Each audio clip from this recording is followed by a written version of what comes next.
I secretly donated our entire $10 million family inheritance to charity, and my kids think I'm just a failed entrepreneur who ruined their future. So get this, 12 years ago, my father passed away. To the outside world, he was a massive real estate mogul. To my kids, he was rich grandpa.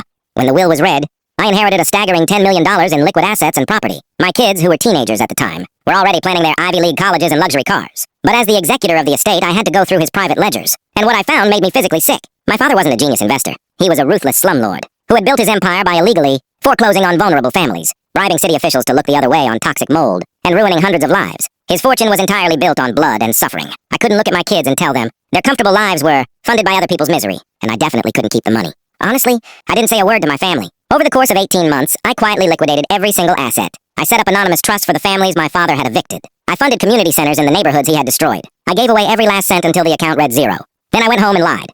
I told my wife and kids that my father had secretly been drowning in hidden debt, and that the banks had seized the entire estate. I told them we were left with nothing but my modest salary as a high school counselor. The fallout was brutal. My kids had to take out massive student loans to go to state colleges. My wife had to go back to work full-time. They were incredibly bitter. Today my son works 60 hours a week just to make his mortgage. Last Thanksgiving, he had a few too many drinks and snapped at me.